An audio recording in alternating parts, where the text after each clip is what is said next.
Kenapa saya simpan emas fizikal tapi tak simpan duit kertas banyak-banyak dalam akaun bank?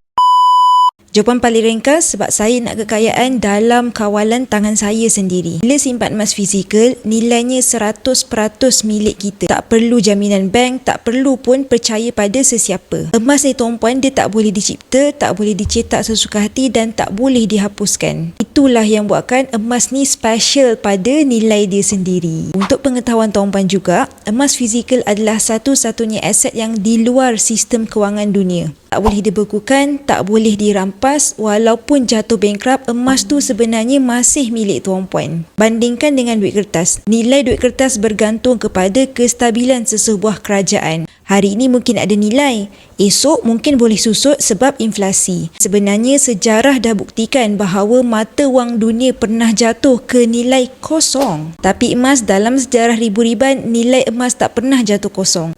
Sebab tu secara peribadi, bila pegang emas fizikal, saya rasa lebih tenang, lebih bebas dan tak bergantung kepada sesiapa. Kalau tuan-puan belum lagi mulakan simpanan emas fizikal, sebenarnya tuan-puan boleh mulakan walaupun dengan serendah RM100 dengan Public Gold melalui akaun Emascap. Siapa yang berminat untuk belajar menabung emas fizikal, tuan-puan boleh saja komen emas di bawah untuk saya bantu tuan-puan secara percuma dengan sebaiknya.